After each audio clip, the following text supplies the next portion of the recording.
My fiancé, who had subjected me to 3 years of emotional abuse, publicly proposed to his first love at a grand banquet in S City, an event that happens only once in a decade. Later, I sweetly announced on social media, "We're getting married." But then he called me in the middle of the night, "Evelyn, I never said I would marry you." I laughed softly, "I never said the groom was you." Later, a series of photos went viral online, shocking the entire city. The powerful man in S City opened his arms, allowing me to leap into his embrace, and even lowered his head, letting me kiss him. When I stood up after changing into my gown, the makeup artist couldn't help but exclaim softly, "Miss Evelyn, you look stunning in that dress." I thanked her quietly, but as I stepped out, there was quite a commotion downstairs. In the massive golden revolving door stood my fiancé Ethan, who I had been engaged to for 3 years, openly holding the arm of a young, beautiful woman. More absurdly, her dress was exactly the same as mine. Tonight was a banquet like none S City had seen in decades. Everyone present was at the pinnacle of society, sharp-eyed and astute. It was obvious to them that my gown was merely a high-quality knockoff. For the first time in 21 years, I had dressed up extravagantly, only to become a well-dressed fool. "Ethan, who is this beside you?" A curious voice broke the silence. Ethan held the woman's hand. "This is my girlfriend Olivia, but after tonight, she'll be my fiancée." "What about Miss Evelyn?" Ethan coldly looked at me. "My engagement to Evelyn's family has been annulled." The Ethan family has been more than generous to the Evelyn family over the past 3 years. He wasn't wrong. If it weren't for the $1 billion dowry at our engagement, the Evelyn family would have gone bankrupt long ago. How would my parents and siblings continue their lavish lifestyle? Ethan knelt on one knee, producing a diamond ring to propose to Olivia. She cried uncontrollably and threw herself into his arms. He gently wiped her tears, comforting and kissing her. I watched as Olivia was surrounded by the flattery-seeking socialites, chatting warmly. After tonight, she would no longer be a low-profile star or the subject of gossip. And I, Evelyn, would likely have no place left in S City. "Could you move aside?" a voice called from behind. I turned to see 2 socialites holding snacks, looking impatiently at me. I stepped aside. "Her dress is such poor quality." "Yeah, I wonder what fabric this knockoff is made of, probably causes allergies." "Can you believe she still has the nerve to stand here? It's so embarrassing." I walked expressionlessly toward a corner to rest, pretending not to hear their malicious comments. My phone rang, and I picked it up. My mother's voice came through, filled with shame and anger. "Evelyn, the Ethan family wants to annul the engagement, and they want back 50 million. After 3 years, you couldn't even hold on to a man, how useless." 50 million, figure it out yourself. The Evelyn family doesn't have a dime. I looked at the hung-up phone, feeling my heart constrict with suffocation. All the dazzling lights and beautiful people felt completely unrelated to me. I just wanted to escape quickly. "I heard Mr. Alexander returned to the city yesterday and will be attending the banquet tonight." "Unlikely, Mr. Alexander almost never attends such events." "That's true. After all, the last time he was publicly seen was on the news." I pressed my hand against my aching heart and opened my bag to find some medicine. The sound startled the 2 chatting women, and their conversation abruptly stopped as they walked away. My heart ached more intensely, and the fitted gown constricted me as if I could barely breathe. I couldn't find the medicine any longer. I wanted to unfasten the hidden clasp and take a deep breath, but after several attempts, I still couldn't succeed. Today, Evelyn had her nails done beautifully. But at this crucial moment, it felt as if they could be deadly. I tilted my head, taking small breaths as my hair fell around my shoulders, my lips turning pale. Not far away, the banquet had just begun. My ex-fiancé and his beloved were likely dancing sweetly together. And I, perhaps, would quietly die on the silent deck. "Mr. Alexander, are you coming in now?" Alexander didn't respond, simply taking the cigarette box from his secretary. He took out a light gray cigarette and opened a delicate little box. He didn't light the cigarette, but dipped it lightly in the deep reddish-brown powder. After tapping it off, he reached out to his secretary. The secretary quickly handed over a lighter, and Alexander lit the cigarette. "You all go ahead, I'll finish this one first." As he spoke, Alexander walked a few steps toward the railing of the deck. "It's windy here, be careful." The crowd around him discreetly dispersed. This time returning to the city, Alexander was determined to take things further. From now on, in all of S-City, if he said one thing, no one would dare say another. Tonight's banquet had been arranged with great effort just to have him show up. He originally had no interest. But yesterday, after returning to the city, I was nagged about marriage by my family elders until my head hurt. So I decided to take advantage of the moment to steal away for a bit. Just as I had smoked halfway through a cigarette, Alexander noticed the frail figure not far away. He thought about it, stubbed out the cigarette, and turned to leave. But then he heard a dull thud on the deck. Slowly, he turned back to look. In the dim moonlight, that figure lay on the deck, exuding an irresistible allure. My face must have turned a ghostly shade of pale. The moonlight fell softly, revealing a face that had lost its beauty, showing only a slight distortion. I gazed at the unfamiliar man before me, feeling as if I had grasped a lifeline. I clutched his sleeve tightly. The instinct to survive gave me immense strength. I tugged at his arm until it fell against my chest. I was gasping for breath, my heart racing erratically.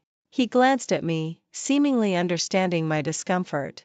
Kneeling on one knee, his long fingers grasped my wrist, calmly asking, "Where's the zipper on your dress?" I couldn't speak, struggling to hold his hand against my chest. He furrowed his brow, pushed my hand away, and looked at the neckline of my dress. Then, with deft fingers, he began to undo the intricate row of hidden clasps. I felt an immediate lightness as the pressure around my chest suddenly vanished. Air flooded in, and I greedily inhaled deeply. But I had completely forgotten that my fitted dress only had petal-shaped silicone covers on my chest. Now, with the front of my dress wide open, I was exposed. It wasn't until his warm suit jacket landed heavily on my shoulders that I snapped back to reality. Biting my lip for a moment, I finally looked up, my face flushed, and whispered, "Thank you. Can you stand?" I nodded, gripping the lapel of his jacket with one hand while using the railing to steady myself. "Do you want me to help you contact your family or friends?" I hurriedly shook my head. "No, I just need a moment to rest." Suddenly, his phone buzzed several times. I watched as he stepped aside to answer. "I told you, I have my plans for the marriage. Don't worry, I won't let Grandpa leave with regrets." He sounded a bit irritated, lighting a cigarette. The glowing tip illuminated his sharp profile, and suddenly, I felt a flicker of recognition. I thought I had seen him somewhere before. At that moment, he turned and our eyes met. I quickly looked down. He returned to my side, the smell of smoke wafting around me, making me cough uncomfortably. "Sorry," he said, gentlemanly stubbing out the cigarette. He gestured toward my jacket, "Just hand the clothes to the waiter." My face turned red again as I nodded, responding softly, "Okay." His gaze fell on my fingers, which were gripping his jacket tightly. Inside, my dress had loosened, and my skin was only separated from the elegant lining of the man's suit by a layer of silicone. It created an intimacy known only to us. I felt somewhat uneasy and instinctively shrank my chest. As he was about to turn away, he spoke quietly, "Just now, I heard your phone call. Can I make a deal with you?" I mustered the courage to look at him. Maybe he needed a wife, one who wouldn't cause trouble and could disappear at any moment. And I needed 50 million for a glimmer of freedom. A deal? What kind of deal does Miss Evelyn want to make with me? I was so nervous that I didn't even realize he knew my name. "Do you need a wife?" Gathering my courage, I looked him in the eye. "I won't cause you any trouble, I'll do my utmost to cooperate. Of course, I won't entangle you when you no longer need me." He looked at me under the moonlight, wearing a silver-gray shirt and dark trousers, enveloping his lean but sturdy figure. His brows were sharp, and his jawline was defined. I caught a glimpse of the watch on his wrist, which could likely buy the luxury yacht I was on. What are your conditions? I hesitated, feeling a bit embarrassed as I slowly spoke. I need 50 million. For what purpose? I lowered my eyelashes, too shy to meet his gaze. But in front of a stranger, I felt oddly bold enough to reveal my distress and confusion. My fiancé wants to annul the engagement and return half of the dowry. 50 million is something I can't come up with. Annulment? He suddenly looked at me, his gaze sharp and penetrating. Yes, annulment. I laughed softly, lifting my face. The sea breeze tousled my long hair, and I stared blankly into the depths of the night. I have no way out, sir. I accept the deal, but I have one condition. I looked at him in disbelief. Sir? Get the marriage certificate within 3 days. Is that too fast? You just heard my phone call. My grandfather is not well and is eager to see his granddaughter-in-law enter the house. He raised an eyebrow at me. Is that inconvenient? I quickly shook my head. No, it's convenient. Then it's settled. The sea breeze grew stronger, tangling my hair against my face. He suddenly stepped forward, brushing the loose strands away and tucking them behind my ear. I'll have someone pick you up the day after tomorrow. But how do you know where I am? He didn't answer my question. When he withdrew his hand, his fingertips seemed to lightly graze my cheek, though it might have just been my imagination. He left, and I remained enveloped in a surreal dream for a long time. Until a tipsy Ethan suddenly walked over, grabbing my wrist. Evelyn, I've been waiting for you to bow your head and beg me for 3 years. As long as you're willing to submit like those women, don't mention 1 billion, I'll give the Evelyn family 10 billion. You're drunk, Ethan. I pushed him away forcefully, but a drunkard is truly hard to deal with. With bloodshot eyes, he stared at me and then at my suit. Whose clothes are you wearing? None of your business, Ethan. None of my business? His handsome face twisted slightly.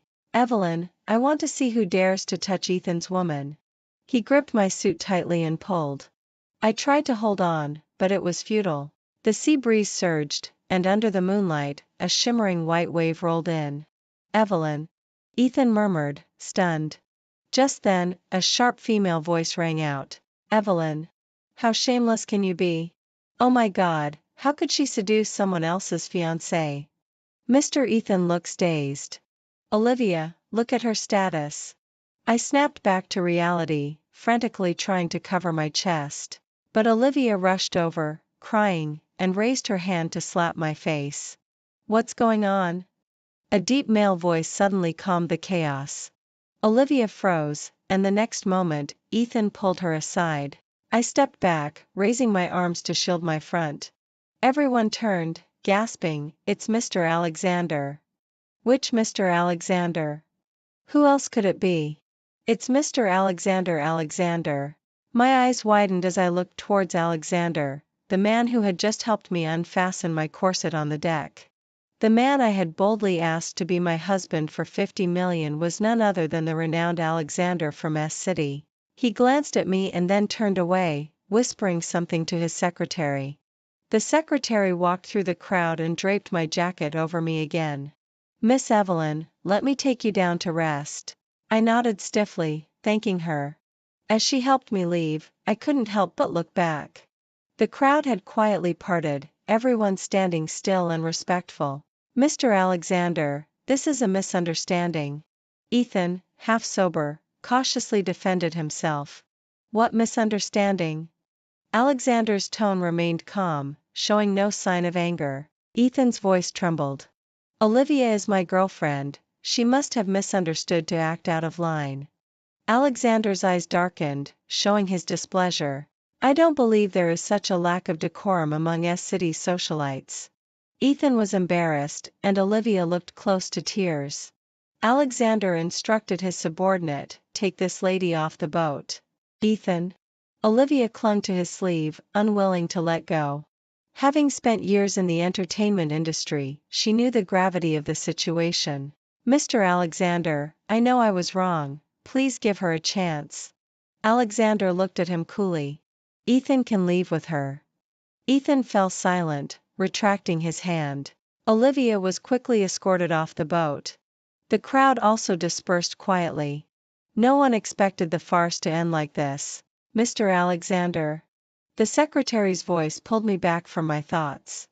I turned in surprise. Alexander was approaching me. He gestured for the secretary to leave and gently asked, "Evelyn, were you scared?" I shook my head, dazed. "No, not at all. Let me take you back to rest." He lifted his hand, lightly holding my wrist. "Is that okay?" I nodded absently as he led me forward, but after just 2 steps, I felt a chill in my chest. In that moment, a nude flower-shaped nipple cover fell from the hem of my suit. Alexander turned, his gaze falling on the fallen cover. I felt so embarrassed I could almost die. Yet he calmly bent down, picked it up, folded it neatly, and placed it in his pocket, then gently reassured me, "It's dirty and can't be used anymore. I'll have someone bring clean clothes over later." My face was hot and flushed, and I muttered a small "Let's go." Alexander took my hand again. The corridor wasn't long, and we quickly reached the lounge. He left after ensuring I was settled. I sat quietly for a while, finally calming down. But once I settled, I realized something. Alexander had initially called me Miss Evelyn, but just now, he simply called me Evelyn. He knew my name? He knew who I was? The secretary soon brought new clothes. After I showered and changed, I neatly folded Alexander's suit jacket and placed it in a bag, intending to have it dry cleaned before returning it to him. "Mr. Alexander instructed me to personally take you back if you wanted to leave," the secretary, around 30 or 40 years old, said briskly. "Please let Mr. Alexander know I'll have the clothes dry cleaned first. No need to trouble yourself, Miss Evelyn, just leave it to me." I didn't insist, handed her the bag, and casually asked, "How does Mr. Alexander know my name?" The female secretary just smiled, "That's a private matter of Mr. Alexander." When I got off the boat, I received a strange text. "Evelyn, I'm Alexander. Save my number." I stared at the message, then texted back, "Okay, saved. I'll pick you up the day after tomorrow. Rest well these 2 days. He didn't text again. When I returned to the Evelyn family, it was late at night. Everyone was awake, the lights bright but the atmosphere heavy. My mother immediately stood up. "Evelyn, have you thought about what to do?" "What did you do? Why did you anger Ethan and risk the engagement?" "Yeah, Evelyn, you know our family relies on the Ethan family for business. 50 million, where can we find that now? Your sister-in-law is about to have her 3rd child. Aren't you putting us in danger?" Everyone was blaming me for not holding on to Ethan's heart and for not marrying smoothly, allowing them to continue their extravagant lives. But when they pushed me, the sickly younger daughter, forward because of their concern for the healthy eldest daughter, did they ever ask if I was willing? When they accepted a huge bride price from the Ethan family to maintain their lavish lifestyle, did I ever enjoy even a bit of it? Now that the Ethan family wanted to break the engagement and were demanding 50 million, they expected me to bear it alone. Fine, I was willing, but after this, I wouldn't be part of the Evelyn family anymore.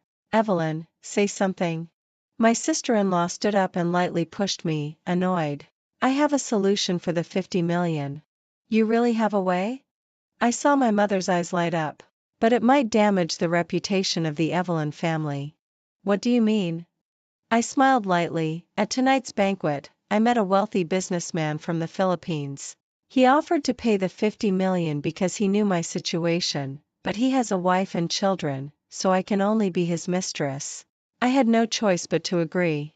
"But if that happens, our relationship won't stay secret. How could you do something so shameless?" "Yeah, we are from a cultured family with a history of scholars. If you become a mistress, you'll disgrace us for generations." "Then what do you suggest?" "Sell some of the family assets to come up with the 50 million for the Ethan family?"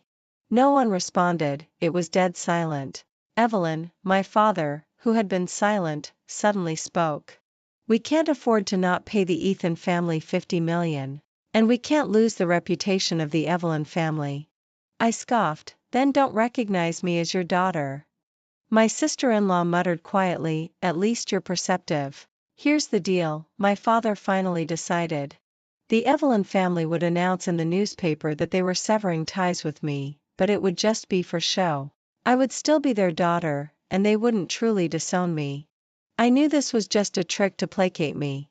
As long as the 50 million was paid to the Ethan family, I'd be kicked out immediately. But they didn't realize this was the result I wanted. At 9 a.m. the next day, I received a call from Alexander. "Evelyn, check the message, it should be in your account." I quickly opened the message. Sure enough, it had arrived 10 minutes ago. "I've received it. Today, we'll handle the engagement termination. I'll send the driver to pick you up." "Alexander, can I ask you a favor?" "What is it?" "Can we keep our wedding plans a secret for now?" I didn't want the greedy Evelyn family to latch onto Alexander and create unnecessary trouble. "You don't want anyone to know?" "Not for now, can we?" "Okay, I'll send someone else to get you." Once the 50 million was returned to the Ethan family and the Evelyn family publicly severed ties with me, whether Alexander wanted to announce or keep our marriage private, I'd cooperate fully. By then, the Evelyn family's prior disassociation would protect Alexander from any backlash. After transferring the money to the Ethan account, I took a photo of the remittance slip. When Ethan called, I saw the announcement in the newspaper stating the Evelyn family was cutting ties with me. I stared at those lines of text, reading them over and over. Then I took more photos and carefully stored the newspaper. Ethan's voice was hoarse. "Evelyn, where did you get the money? 50 million isn't a small amount. The Evelyn family can't come up with it. Who gave it to you? Be clear. It's none of your business. Once you receive the money, we'll have no further connections." I was about to hang up when Ethan suddenly called my name. "Evelyn, do you think I'm doing this for the 50 million? Whatever your reason, it has nothing to do with me. Evelyn, you should know that if I don't back down, no man in S City will dare to want you." I laughed lightly on the phone. "Is that so? If you don't believe me, go ahead and try." I didn't want to waste more time talking to him and hung up. Just as I ended the call, it rang again. I was about to block the number but saw the name flash. "Alexander. Is the Evelyn family cutting ties with you? How do you know?" I was surprised. Alexander was too well informed. "Evelyn." "Yes? If you feel upset, you don't have to hold back." I didn't want to cry at all. I had become so used to this numbness. "I'm not upset. But when someone cares, people are often vulnerable." My voice started to tremble. "Evelyn, you can cry in front of me. After all, tomorrow, I'll be your husband." Tears fell uncontrollably as I said, "But before being your husband, I've arranged another identity for you." "What identity?" I whispered my answer. Alexander fell silent for half a minute before saying, "So, my current identity is a 60-year-old Chinese businessman from the Philippines, and you are my mistress? Are you angry?" He sighed lightly on the phone. "Evelyn, see you tomorrow. Will you still marry me?" I could sense he wasn't quite happy. "Rest well today, wear your prettiest dress tomorrow." Alexander seemed to have everything arranged in advance. The entire process of getting the marriage certificate went very smoothly. After we received the documents, he took me to the hospital first. He held my hand the whole time, making us appear quite loving. His grandfather was very ill, barely managing a smile at me, looking somewhat gratified. I felt a twinge of guilt for deceiving an elderly man who was about to pass away. He must really cherish this excellent grandson, hoping for harmony in his marriage. Little does he know, I don't even count as Alexander's true wife. After leaving the hospital, Alexander had an important meeting to attend, so he had the driver take me back to collect my luggage. The driver was an experienced chauffeur used by the Alexander family, who had watched Alexander grow up. He was already gray-haired but still very vigorous. When the Evelyn family saw him get out of the car, they helped me open the door. They all tacitly assumed this was my wealthy benefactor. Disdaining my current status as a mistress, no one paid attention to me as I went upstairs to retrieve my suitcase. Only my father spoke a few words to me. "This is just a temporary measure. you should move out for a while. Evelyn, once the storm passes, we'll bring you back. I pretended to be pitiful and asked, how long will I have to wait? It depends on the situation. Then you must keep your word. Don't worry. As I dragged my suitcase away, I could clearly feel the Evelyn family collectively breathe a sigh of relief. The driver took me to Alexander's private residence. The house wasn't too large, but it was in a tranquil setting. There weren't many maids or servants around, which made me feel relaxed. Madam, the sir instructed that you can do as you please at home, he will return tonight. However, at 8 o'clock that evening, I received a call from Alexander. He had to return to the mainland for an important meeting and wouldn't be back for about a week. If you feel bored, you can invite friends out to shop or have tea, don't just stay cooped up at home. Then I'll stay at my small apartment for a few days, it's close to Central and convenient for everything. I'll come pick you up when I return. Okay. On the third day of Alexander's business trip, a volunteer I worked with called me, inviting me to a small charity auction in socialite circles. The theme of this event caught my interest, focusing on fundraising for children with congenital heart disease. When I arrived, I saw quite a few familiar faces, including Olivia. Although she was still elegantly dressed today, she looked noticeably unwell. It seemed that being thrown off the boat that day affected her more than I had imagined. Olivia saw me too, but only sneered and whispered to someone next to her. Is what you said true? She's become a mistress? Of course it's true. Her parents are ashamed of her and have publicly severed ties. Haven't you seen the news? I heard her benefactor is nearly 80, he could easily be her grandfather. How can such a person be invited to charity events? Yeah, let's not participate with someone like her, let's ask her to leave. The scene gradually grew chaotic, and the socialite who had invited me looked awkward. Evelyn, why don't you join us next time? I didn't want to put anyone in a difficult position, so I stood up to leave. Just as I reached the door, I bumped into Ethan. Evelyn? I ignored him and continued walking. Ethan grabbed my wrist. Are you looking for me?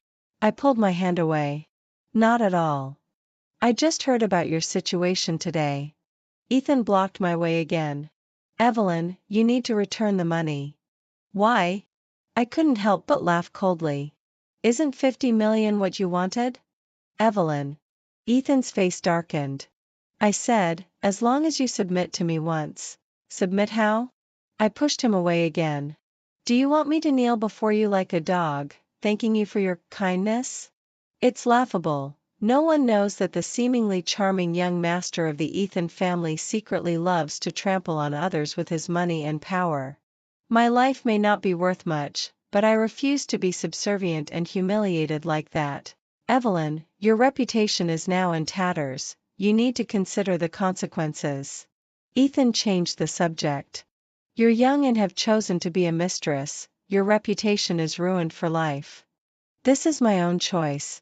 Evelyn, I'm offering you a way out. Is that so? I don't need it.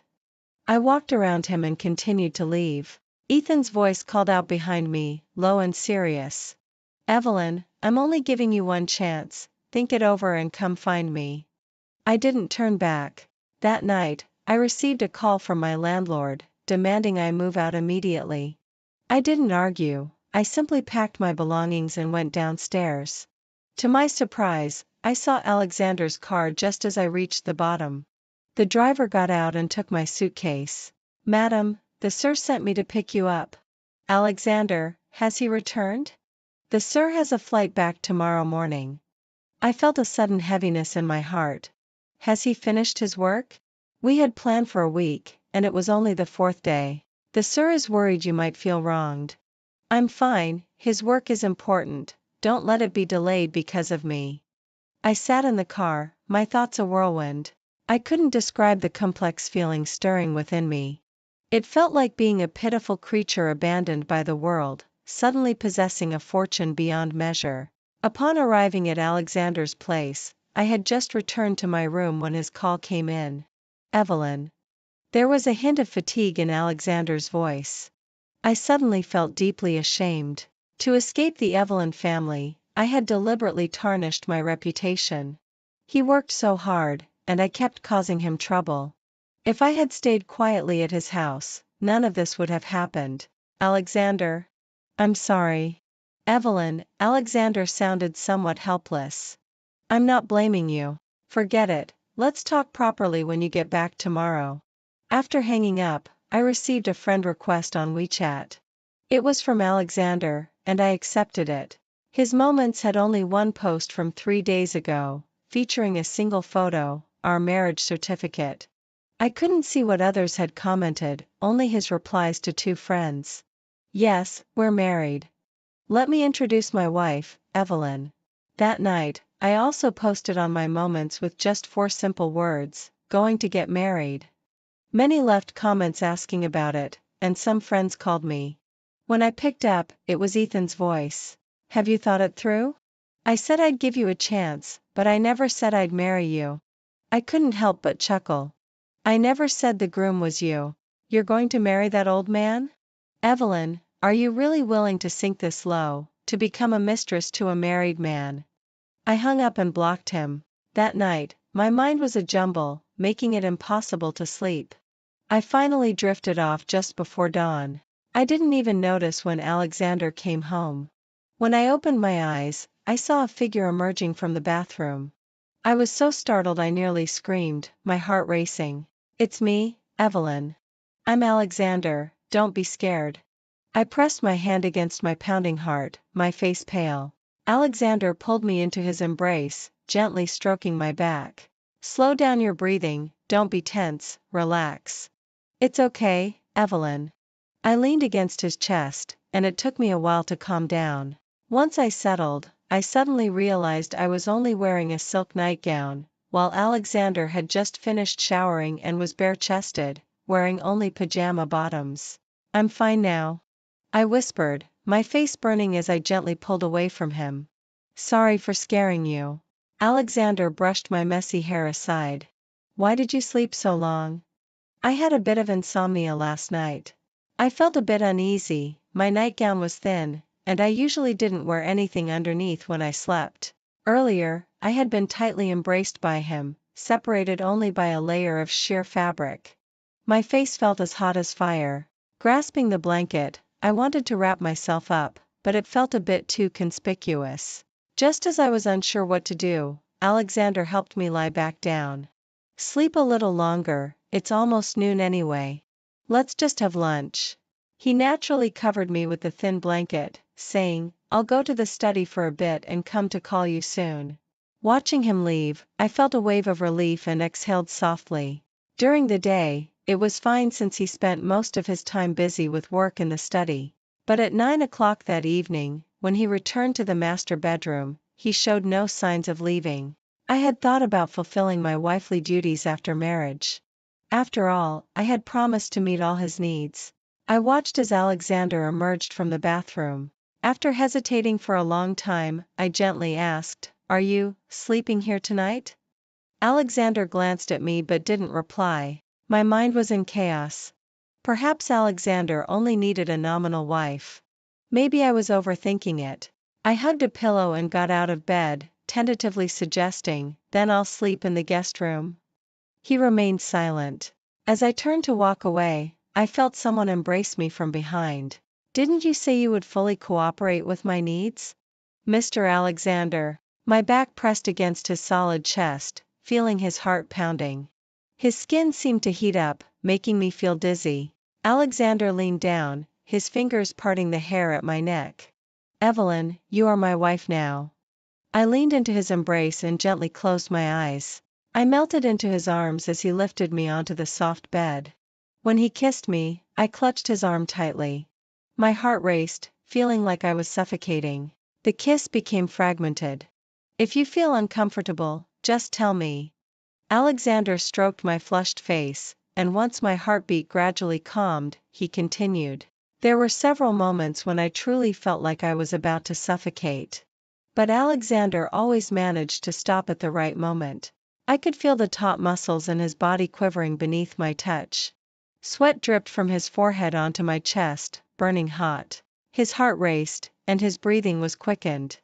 I felt uneasy, yet he seemed to be struggling even more than I was. Evelyn. His voice was husky as he leaned down to softly kiss my face. Are you feeling better? I shook my head, then nodded. My eyes were already clouded with desire, and my hands had somehow tightly grasped his neck. It felt like rejection but also like submission. His eyes were filled with lust. For a fleeting moment, I even had the illusion that Alexander liked me. Evelyn. He leaned down again, his grip tightening. At the end, I seemed to lose consciousness for 2 seconds, but it wasn't the pain I experienced before during my episodes. Instead, I felt as if I was floating on clouds, wrapped in soft fluff. Until Alexander called me back to consciousness. Evelyn, is there anywhere you feel uncomfortable? I shook my head again and gently reached out to wrap my arms around his waist. Women seem to have a natural dependence on their first man. Alexander held me close. Rest for a while, then we'll shower. As he spoke, his fingers rested over my heart. Is your heart feeling okay? Not bad. I thought of the moments we had paused. Unable to help myself, I quietly asked, Alexander, are you feeling uncomfortable? He cupped my face and kissed me, his voice husky. If you keep asking, you really will feel uncomfortable. Don't. Okay, I won't. But he didn't let go of me. I just want to kiss Evelyn. I stopped speaking and obediently let him kiss me. In my muddled mind, I thought about how he sounded so indulgent when he called me Evelyn. But for someone so serious and self-disciplined, he would only say that in bed, I suppose. I didn't get the chance to verify my guess. Because early the next morning, Alexander left the house again. I knew he was extremely busy. After all, in his position, there were countless important matters to attend to. So, I stayed obediently at home, trying my best not to add any more trouble for him. Though I didn't go out, the days were particularly calm and peaceful. This was the first time in my 21 years that I felt the beauty of time passing quietly. I didn't have to worry about being treated like a commodity by my family. I didn't have to feel sad about my parents' favoritism. I didn't have to think about anything. I could just do things that made me happy.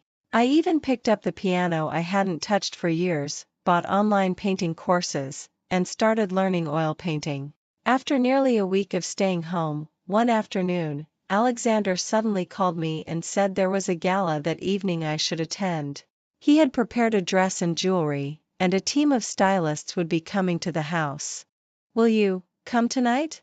I'll come find you once I'm done. What kind of gala is it? Is it necessary to attend? It's a charity gala for children with congenital heart disease. I thought you'd want to go. I was unexpectedly touched. The last time I missed a charity event due to Olivia maliciously spreading dirt was also for the same cause. It turned out Alexander remembered this. Because of my congenital heart issue, I had always paid attention to this aspect. I remembered that even after getting engaged to Ethan, I continued to volunteer every month, visiting sick or disabled children in welfare institutions.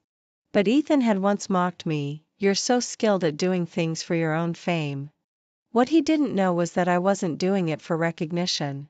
It was simply because I had endured such suffering myself, so I wanted to help more children like me.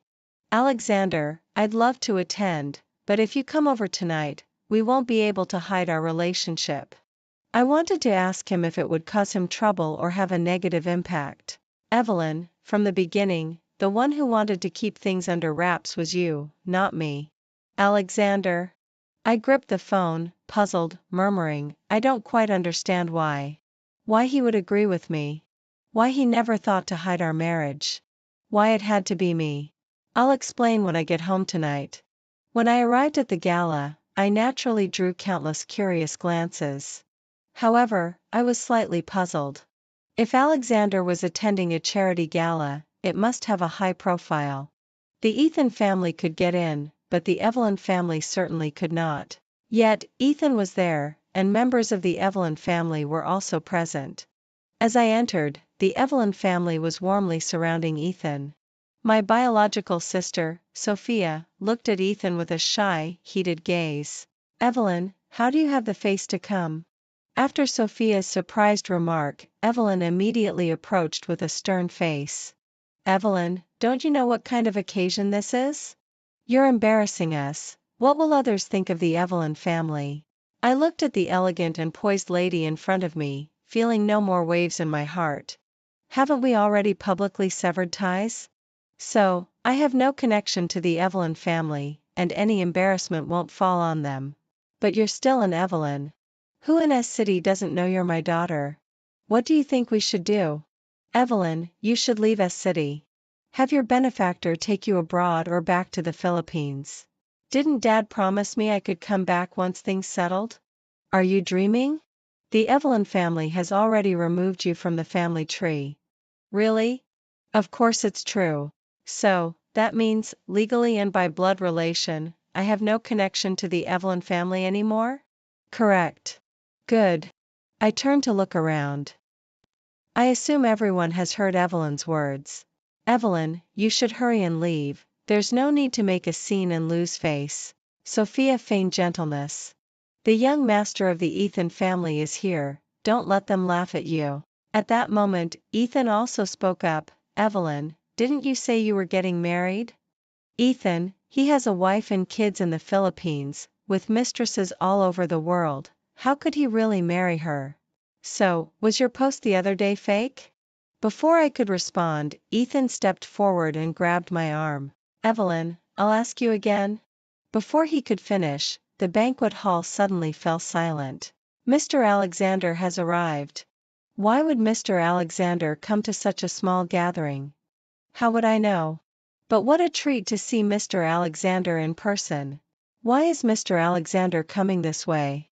Oh my, Mr. Alexander is looking in this direction. Is he looking at the eldest daughter of the Evelyn family? Hearing these comments, Sophia's face quickly flushed. Evelyn also wore an unmistakable look of joy. I turned to look at Alexander. He was still in his black business suit, looking very serious and unapproachable. At that moment, I couldn't help but feel a bit dazed. This man, whom I had only seen on TV and in newspapers, was now my husband. He had kissed me many times and called me Evelyn. He was truly gentle with me, like a very, very good husband. Evelyn. Alexander spoke. This was the first time he called my name in public, not Evelyn, but affectionately and intimately, just Evelyn. The smile on Sophia's face froze awkwardly. Evelyn was momentarily stunned. Ethan looked astonished. I forcefully shook off his hand, my eyes slightly red with grievance. Alexander. He walked straight through the crowd to stand in front of me. Your dress is very beautiful today. The makeup suits you well, you look lovely. Alexander. I felt like crying and laughing at the same time. Just as tears were about to fall, Alexander pulled me into his embrace in front of everyone. Well, I was only a few minutes late, and you've already been bullied. As he said bullied, his gaze swept over the crowd nonchalantly. Evelyn turned pale, and Sophia instinctively stepped back behind her. Alexander's gaze finally landed on Ethan. Ethan, what were you discussing with my wife just now? The word wife in Alexander's speech was like a bombshell. The previously silent crowd immediately erupted into whispers. Ethan seemed somewhat incredulous, stammering, wife? Yes, Evelyn is my wife, Alexander. As soon as Alexander finished speaking, Evelyn suddenly seemed to snap out of it, rushing over to grab my arm affectionately. Evelyn, dear, how could you not tell your mother such a big piece of news? I pushed her hand away. Evelyn, I am no longer part of the Evelyn family. Evelyn was taken aback and quickly said, what overnight grudges can there be between a mother and daughter? We can resolve our misunderstandings. I shook my head. There's nothing to talk about. I have no ties with the Evelyn family anymore, the family tree proves it. Evelyn was anxious, sweating profusely, and looked earnestly at Alexander. Mr. Alexander, look, our Evelyn is being childish and sulking. I listened to my wife. Alexander wrapped his arm around me, his voice cold. If Evelyn says she has no relation to the Evelyn family, then there is no relation. Mr. Alexander. Evelyn looked like she had lost everything. Evelyn. Alexander suddenly spoke. As far as I know, the Evelyn family hasn't donated a single penny to charity in the past decade. Upon hearing this, Evelyn broke into a cold sweat, stiffly trying to argue but unable to utter a word. So, if they've never donated a penny, why do the members of the Evelyn family cram into every charity gala? For fame, of course. How shameless. Evelyn had no face to stay any longer and awkwardly left with Sophia. Alexander held me close. Evelyn, let's go home. But we haven't donated to the children yet. I reminded him softly. Alexander leaned down and kissed me. The secretary is handling it. Alexander, my heart. I feel like I can't take it. In the dimly lit room, I felt waves of dizziness. The familiar feeling of suffocation washed over me as I tightened my grip on his arm, turning my face away to breathe deeply. Alexander leaned down, resting his forehead against mine. Evelyn. I could sense how difficult this moment was for him. But my body was being uncooperative. Alexander, why don't you marry a healthy wife instead? Evelyn. The seriousness in Alexander's eyes was rare. There are plenty of healthy women in the world. But I'm like this. What's wrong with you? He brushed the damp hair off my forehead. Evelyn, to me, you are the best. Alexander. If your health isn't good, we'll take it slow, and we'll treat it. If it can't be treated in S-City, we'll go to Beijing or Shanghai or even abroad. And what if it still can't be treated? Alexander bent down and gently kissed me. Then I'll practice abstinence and focus on improving myself. I'll take care of the family and the country. As the new year approached, Alexander finally had some free time. He took me to Beijing, where the best cardiac surgeons were said to be. I felt quite nervous during the checkup. We'll do our best and leave the rest to fate. Alexander habitually helped me tidy my hair. Go ahead, I'll be right here waiting for you. After all the detailed professional examinations were completed, the old expert with all white hair looked at me with a sigh. I've reviewed your examination report. You're not in a severe category among congenital heart disease patients. If surgery had been performed in childhood, you would have already recovered your health. I looked at the doctor in disbelief, shaking my head repeatedly. Doctor, you must be mistaken. My family has always told me that my condition is incurable. They took me to many hospitals, and it was the same story everywhere. In the end, I didn't want to go to the hospital anymore. I didn't want to hear my death sentence repeated over and over. They told me I could only spend money to manage it this way. The fact that I survived and grew up was thanks to them. When Alexander hugged me, I realized I had unknowingly shed tears all over my face. They lied to me, didn't they? Why did they lie to me? Why did they treat me this way? If they didn't want to treat me, they could have just abandoned me or given me away. Why deceive me for so many years? Evelyn, don't think about those questions anymore. You can recover your health, that's more important than anything else, you know? I just can't understand. Alexander held me tighter. Then don't think about those meaningless things. Let's look forward, not back. In the spring, when the flowers bloomed, Alexander came to take me back to S-City. By then, I had been safely discharged and was recovering quite well. A few days earlier, he received a notice that his grandfather was critically ill, so he rushed back to the hospital overnight. It was only when the old man once again crossed the threshold of death and stabilized his condition that he finally felt at ease. I hadn't seen him for a whole 2 weeks. Alexander got out of the car but didn't walk towards me.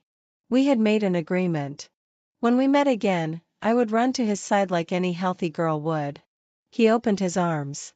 I lifted my skirt and ran down the steps, weaving through the lush greenery, light-footed in the spring breeze. For the first time in 21 years, I ran like this. Even the slightly chilly spring wind felt warm. I rushed into his embrace, tilting my face up to kiss him. But in the flat shoes I wore today, he was simply too tall. I could only stand on tiptoe. Yet he lowered his head to meet my kiss. I had been married to Alexander for almost a year now. But that night, it was the first time I saw him indulge himself. He kissed the scar on my chest, the mark left from surgery still clear and somewhat ugly. I didn't want him to see it and raised my hand to cover it. But Alexander wouldn't allow it. Is it very ugly? It's just as beautiful as that night. So you were eyeing me from the start? No, even earlier than you think. When was that? Had you seen me before? Evelyn, are you sure you want to reminisce with your husband right now? Alexander held my hands and leaned down again. Alexander. I feel so dizzy, I can't breathe. I used the same trick again. He naturally didn't believe me, but still paused at the most intense moment. My heart raced, but it no longer twisted with pain. What surged in my chest was only the uncontrollable tide of emotions. I entwined myself around him, lightly biting his chin. Alexander, you don't have to worry about my body anymore. From now on, you can do whatever you want. I had seen Alexander serious and focused during presentations at the Bay Area conference. I had watched him conduct multinational meetings in the office, speaking fluent and standard English, French, and Cantonese. At home, he also had a laid-back and relaxed side. Even the household staff dared to joke with him casually. But whenever he reined in his smile, everyone around him would fall silent. And at this moment, there was clear desire and strong possessiveness in his eyes. He allowed himself to succumb to passion, plunging into the worldly pleasures with me. In endless ecstasy, he seemed to indulge even more than I did. I never understood why those closest to me treated me this way. Later, I realized that the hardships and grievances of those 21 years were merely to lead me to meet Alexander again. Alexander, are you? This was my first time asking, and before I could finish, Alexander seemed to know what I wanted to ask. His kiss fell on my ear, his warm fingers entwined tightly with mine. I heard his voice, slightly hoarse and low, seducing. Evelyn, I like you. In a side story, when Evelyn was 16, she often spent weekends and holidays volunteering. During puberty, many girls go through an awkward phase due to their development. But Evelyn had already blossomed into a stunning beauty. Due to her illness, she had always been somewhat reclusive, making her even less sociable. The first time Alexander saw her was when he accompanied his grandfather to the church for prayer. She was a volunteer leading the children from the orphanage in the choir. When the children sang, she played the piano in a white dress. When it was time for a group photo after the performance, she, who should have stood in the center, was squeezed to the corner. She didn't fight for attention, quietly standing in the back row for the picture. No one would notice such a small episode, but his grandfather suddenly said to him, "Look at that little girl playing the piano. Despite her young age, she has such composure." Because of that, he looked at her a few more times. At that time, he was 24, full of ambition, focused solely on his career. The impression left in his heart was merely a faint one. She looked lovely in her dress. The second time he saw her was at her engagement ceremony with Ethan. Due to his grandfather's connection with the Ethan family, and the family's repeated invitations, he naturally made an appearance. On the day of the engagement, many were discussing the female lead of the day. But their words carried double meanings. One was that the young lady of the Evelyn family was indeed beautiful, but unfortunately, her health was poor. The second was that while the Ethan family was not lacking a billion, the Evelyn family was a fallen house. Even if Miss Evelyn was stunning, it seemed the Ethan family was at a disadvantage. For some reason, he felt intrigued and looked up at the stage. Evelyn was still wearing a beautiful white dress. But she looked lifeless. She resembled a carefully dressed doll, devoid of any spark or vitality in her eyes. He couldn't help but think back to that hot summer. The children in the choir sang with pure, angelic voices. The girl at the piano was gentle and quiet. She stood peacefully, smiling in the back row, her dark, bright eyes glistening with light. The contrast with the stiff puppet being manipulated on stage at that moment was stark. When Ethan leaned down to kiss her, for some reason, he suddenly turned away. With work piling up, he rarely thought of that girl with whom he had only exchanged 2 brief encounters. Occasionally, when he relaxed and had meals with family, his cousins would sometimes mention the name Evelyn. Speaking of which, she really is pitiful. First, she was sold by her own family, and now the young master of the Ethan family doesn't seem to cherish her. Yeah, I heard they've been engaged for 2 years, and Ethan has never once visited the Evelyn family. I don't think this marriage is going to happen. Then why did Ethan agree to the engagement in the first place? If it was for her beauty, why did he neglect her after the engagement? He stood behind the lush bushes, momentarily holding his breath. I heard from a distant relative of the Ethan family that Ethan was indeed interested in her at first, so the Evelyn family made a lion's share request, and he accepted. But that Miss Evelyn, although sickly, had a rather careless private life. No way, I've seen Evelyn several times, we often volunteered together, and she truly seemed like a good girl. It was her sister Sophia who accidentally let it slip, it shouldn't be false. What exactly was so careless? I heard that when she was around 16 or 17, she had been involved with many boys. Even before her engagement to Ethan, she had secret meetings with other men at hotels. The Evelyn family spent a lot of money to suppress the matter until after the engagement. Just think about it, someone as proud as Ethan, how could he swallow this? So after the engagement, Evelyn was sent back to the Evelyn family. Ethan, for the sake of face, could only cover up the scandal, but he grew deeply disgusted with Evelyn. Then why not just cancel the engagement? Perhaps he did like her in his heart, so he felt reluctant, but he was also repulsed by her actions, leading to his own conflict. I still can't believe Evelyn would do such a thing. Was there any evidence for the hotel meetings? I think I've seen it, let me look for it. Cousin. Why are you here, cousin? Hello, uncle.